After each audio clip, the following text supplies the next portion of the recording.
আসসালামু আলাইকুম প্রিয় শিক্ষার্থী, আজকে special use of some words and phrases এর day 6।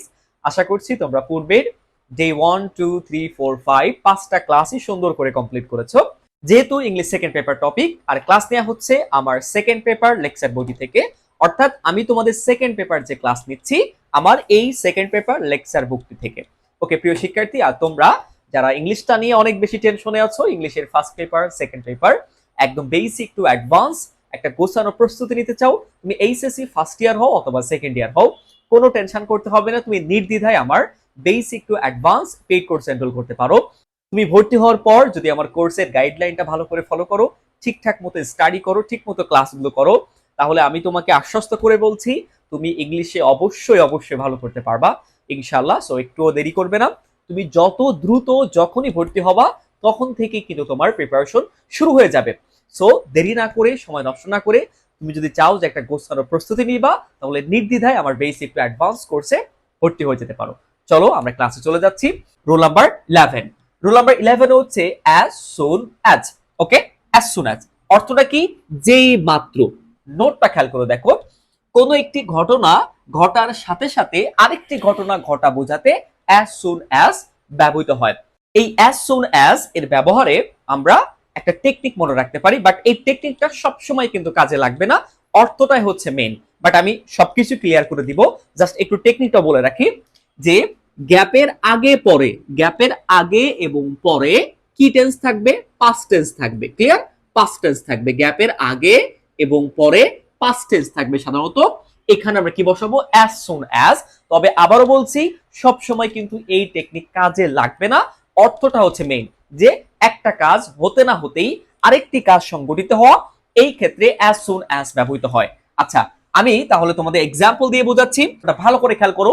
We informed the police dash the incident took place. Incident মানে হচ্ছে ঘটনা, আর টুক প্লেস মানে টুক প্লেস হচ্ছে পাস্ট টেন্সে আছে, পাস্ট ইনডিফিনিট ভি2 তে আছে। এটা প্রেজেন্ট ফর্ম হচ্ছে টেক প্লেস। এই টেক প্লেস মানে হচ্ছে ঘটা। তাহলে এখানে দেখো খেয়াল করে, গ্যাপের আগেরটা আছে পাস্ট টেন্স, খেয়াল করে দেখো, ইনফর্ম পাস্ট টেন্স এবং পরটা আছে টুক প্লেস, যে টুক টুক আছে পাস্ট টেন্স। ওকে, তাহলে গ্যাপের আগে এবং পরে পাস্ট টেন্স পেয়েছি। এবার শুধু পাস্ট টেন্স থাকলেই কিন্তু আমরা কি করব না, অ্যাজ সুন অ্যাজ বসাবো না, আমরা অর্থটা একটু দেখবো।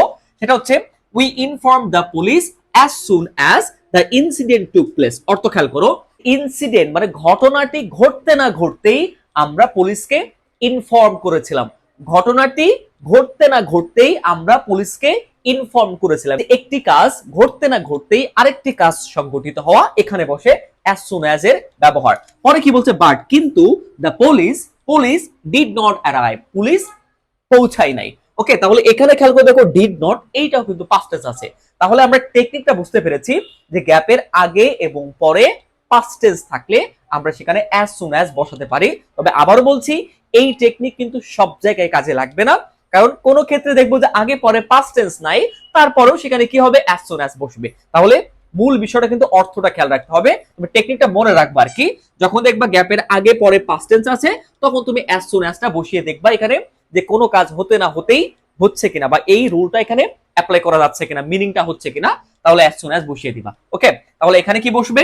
As soon as, as soon as. Okay, আচ্ছা নেক্সট এক্সাম্পল দেখি। 288 number example, the cricket match restarted dash the third umpire declared the decision. পরে দেখো, it was a great relief for the spectators. আচ্ছা, এখানে খেয়াল করো গ্যাপের আগে আছে রিস্টার্টেড, এটা কি? Past tense. Okay, past indefinite. The third umpire declared, এটাও কিন্তু ভি2 তে আছে, পাস্ট টেন্স। দুইটাই কিন্তু পাস্ট ইনডিফিনিট টেন্সে আছে। এবং পরে দেখো এটা আছে ওয়াজ, এইটাও আছে পাস্ট ইনডিফিনিট টেন্স, মানে ভি2 তে আছে। তাহলে এখান থেকে দেখতে পাচ্ছি আমরা পাস্ট ইনডিফিনিট টেন্স, রিস্টার্টেড ভি2 তে আছে, ডিক্লার্ডও ভি2 তে আছে, আবার ওয়াজও ভি2 তে আছে। তাহলে এবার আমরা অর্থটা একটু খেয়াল করে দেখি কি হয়। দ্য ক্রিকেট ম্যাচ রিস্টার্টেড, ক্রিকেট ম্যাচটি পুনরায় শুরু হয়েছিল।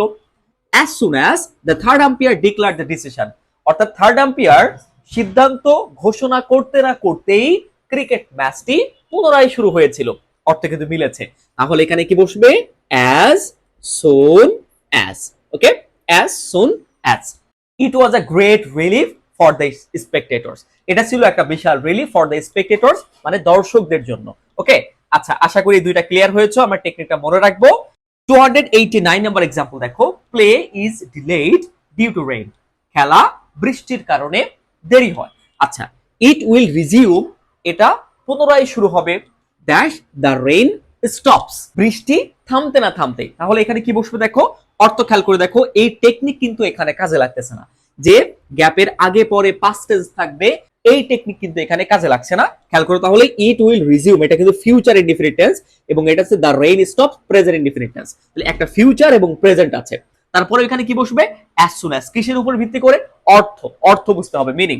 ইট উইল রিজিউম এটা পুনরায় শুরু হবে, as soon as the rain stops, বৃষ্টি থামতে না থামতেই এটা পুনরায় শুরু হবে। ওকে, আচ্ছা আমরা আরো একটা एग्जांपल দেখি। 291 নাম্বার एग्जांपल দেখো, আই উইল কল ইউ, আমি আপনাকে কল করব। এখানে দেখো গ্যাপের আগে কিন্তু ফিউচার টেন্স, এই যে I apostrophe comma double L মানে হচ্ছে আই উইল, ফিউচারে যেটা আমরা ব্যবহার করি আই উইল। তাহলে আই উইল কল ইউ, আমি আপনাকে কল করব, ড্যাশ আই অ্যারাইভ, অ্যারাইভ মানে পৌঁছানো। তাহলে এখানে খেয়াল করে দেখো, আগে পরে তো পাস্ট টেন্স নাই, টেকনিক কিন্তু মিলতেছে না, বাট কি অর্থ দেখতে হবে। আই উইল কল ইউ, আমি আপনাকে কল করব, as soon as I arrive, আমি পৌঁছাতে না পৌঁছাতেই আমি আপনাকে কল করব। তাহলে পৌঁছাতে না পৌঁছাতেই আমি আপনাকে কল করব, দেন তারপর we will go to market, তারপরে আমরা মার্কেটে যাব। ওকে, আশা করি তোমরা ক্লিয়ার হয়েছো অ্যাজ সুন অ্যাজ এর ব্যবহারটা। তাহলে অনেক সময় এই শুধু এই টেকনিকটা মনে করেই তুমি পরীক্ষার হলে গেলে হবে না, যে গ্যাপের আগে পরে পাস্ট টেন্স থাকলে অ্যাজ সুন অ্যাজ বসে, শর্টকাট তুমি মনে রেখেছো, বাট পরীক্ষার হলে যে দেখলে যে আগে পরে পাস্ট টেন্স নাই কিন্তু বক্সের ভিতরে অ্যাজ সুন অ্যাজ আছে, তখন তুমি কোথায় বসাবা? এই জন্য বলতেছি টেকনিকটা মনে রাখা দরকার, মনে রাখবে, বাট আগে পরে পাস্ট টেন্স না থাকলেও কিন্তু অ্যাজ সুন অ্যাজ বসবে। আমি তোমাদের কিন্তু এক্সাম্পল প্র্যাকটিস দেখিয়ে দিয়েছি, ঠিক আছে? এখন দেখবো হচ্ছে আমরা রুল নাম্বার 12। রুল নাম্বার 12 এ হচ্ছে আনলেস এর ব্যবহার। আনলেস, আনলেস অর্থ কি, যদি না, যদি না কখন বসে, যেটা শর্ত প্রকাশ করে, যখন কোনো কিছু শর্ত প্রকাশ করে তখন আনলেস বসে, যদি না। ইফ মানে যেমন যদি, আর ইফ এর নেগেটিভ হলো আনলেস। ওকে, ইফ অর্থ কি, যদি, আর এই আনলেস অর্থ হচ্ছে যদি না, দুইটাই কিন্তু শর্ত দেয়। তো আমাদের এই ব্যবহারটা কিন্তু এখানে আনলেস এর ব্যবহার, ইফ না, আনলেস এর ব্যবহার। এই রুল নাম্বারটা অর্থাৎ আনলেস এর ব্যবহারটা যদি ভালো করে পারতে চাও তাহলে তোমাদের কন্ডিশনাল সেন্টেন্সটা মনে রাখতে হবে। আশা করি কন্ডিশনাল সেন্টেন্স তোমাদের মনে আছে কিনা, না মনে থাকলে তোমরা অবশ্যই কন্ডিশনাল সেন্টেন্সটা আগে ভালো করে দেখে নিবা। আমাদের যারা তোমরা আমাদের রাইট ফর্ম অফ ভার্বস এর ক্লাস করেছো সেখানে রুলের মধ্যে কিন্তু কন্ডিশনাল সেন্টেন্স আছে। আশা করি তোমরা যারা ক্লাসগুলো করেছো তোমাদের মনে থাকার কথা। কন্ডিশনাল কি, ওই যে first condition, second condition, third condition, ঠিক আছে? আচ্ছা, আমি তোমাদের একটু দিয়ে দিচ্ছি ব্যবহারটা, তাহলে টেকনিকটা বুঝতে সুবিধা হবে। আর অর্থ তো হচ্ছে আনলেস মানে যদি না, এটা অর্থ দিলেই হয়ে যাবে, বাট অনেক সময় টেকনিকটা একটু প্রয়োজন। আমি তোমাদের টেকনিকটা একটু বলে দিচ্ছি, একটু ভালো করে খেয়াল করো। First condition, second condition, third কন্ডিশনে আমি টেকনিকটা একটু বলি। এই যে আমি এইভাবে লিখে দিচ্ছি, একটু ভালো করে দেখো। একটা ক্লজ যদি দেখো যে ভার্ব ওয়ান আছে এবং অপর পাশে আরেকটা ক্লজ আছে উইল অথবা ক্যান অথবা মে অথবা শ্যাল, এবং এরপরে ভার্বের বেস ফর্ম, অর্থাৎ এই উইল, ক্যান, মে, শ্যাল এগুলো তো হচ্ছে মডাল অক্সিলারি ভার্ব, এরপরে সবসময় ভার্বের বেস ফর্ম থাকে। তাহলে যেখানে দেখবো যে একটা ক্লজ আছে ভার্ব ওয়ান এবং আরেকটা ক্লজ আছে উইল অথবা ক্যান অথবা মে অথবা শ্যাল, তারপরে ভার্বের বেস ফর্ম, এই জায়গাটা বসবে হচ্ছে আনলেস। ওকে, আনলেস, ওকে, এখানে বসবে আনলেস। আচ্ছা, আরেকটা নিয়ম হচ্ছে যদি একটা ক্লজ ভার্ব টু হয় মানে পাস্ট ইনডিফিনিট হয়, তাহলে আরেকটি ক্লজ হবে উড, তারপর কি কুড, তারপর হচ্ছে মেয়ের পাস্ট টেন্স মাইট, ঠিক আছে? এটা মনে রাখবা, উড, কুড, মাইট। তাহলে একটা ক্লজ V2 এবং আরেকটা ক্লজ হচ্ছে উড, কুড অথবা মাইট, এবং এরপরে অবশ্যই ভার্বের বেস ফর্ম থাকবে, ঠিক আছে? ভার্বের বেস ফর্ম। এবার নেগেটিভের জন্য কিন্তু আবার নট থাকতে পারে, যেমন will not, can not, may not, shall not থাকতে পারে, would not, could not, might not থাকতে পারে নেগেটিভের জন্য, এটা বিষয় না, তবে এইটা যেন মনে থাকে, ঠিক আছে? আচ্ছা, আরেকটা হচ্ছে থার্ড কন্ডিশন, সেটা হলো had plus verb 3, had plus verb 3 থাকবে এবং আরেকটি ক্লজ থাকবে হচ্ছে তোমার উড হ্যাভ, উড হ্যাভ অথবা কি উড হ্যাভ অথবা কুড হ্যাভ অথবা মাইট হ্যাভ, মনে থাকবে? দেখো উড হ্যাভ, তাহলে উড হ্যাভ অথবা উড এর জায়গায় কুড হতে পারে, কুড হ্যাভ অথবা মাইট হ্যাভ, উড হ্যাভ অথবা কুড হ্যাভ অথবা মাইট হ্যাভ। ঠিক আছে? আচ্ছা, এইরকম যখন থাকবে অর্থাৎ এই would have could have might have এর পরে কি থাকবে? ভার্বের ভি3 থাকবে। আবারও বলছি, শুধু উড হ্যাভ না, কিন্তু উড হ্যাভ এর জায়গায় কি থাকতে পারে? কুড হ্যাভ, মাইট হ্যাভ থাকতে পারে। Would have, could have, might have, এরপরে ভার্বের 3 নাম্বার ফর্ম। এই স্ট্রাকচার যখন পেয়ে যাবা তখন তুমি এখানে আনলেস বসিয়ে দিবা। আনলেস মনে থাকবে তো? খুব ভালো করে কিন্তু শখটা মনে রাখবা, খুব সহজে আনসারটা হয়ে যাবে ইনশাআল্লাহ। এক্সাম্পল দেখো, ভালো করে খেয়াল করো। 292 নাম্বার এক্সাম্পল দেখো। Time is very important in our life. সময় হলো আমাদের জীবনে খুবই গুরুত্বপূর্ণ। You can not prosper in life. তুমি জীবনে উন্নতি করতে পারবে না dash you make proper use of time. তাহলে এখানে খেয়াল করো, আনলেস বসবে। আনলেস মানে কি? যদি না, যদি না, unless you make proper use of time. যদি তুমি সময়কে সঠিক ব্যবহার না করো তাহলে তুমি উন্নতি করতে পারবে না। এখানে এবার আনলেস বসিয়েছে অর্থের উপরে। এবার টেকনিকটা কি বললাম দেখো, আগের ক্লজটাই, গ্যাপের আগের ক্লজটা আছে কি? Can not. এই যে ক্যান নট, অর্থাৎ এই যে ক্যান পেয়েছি আমরা। আচ্ছা, তাহলে ক্যান থাকলে আগের আরেকটা ক্লজ কি লাগবে? Verb on. দেখো ক্যান এবং গ্যাপের পরে আছে ইউ, এই যে মেক। মেক হচ্ছে ভার্ব অন, পেয়েছো?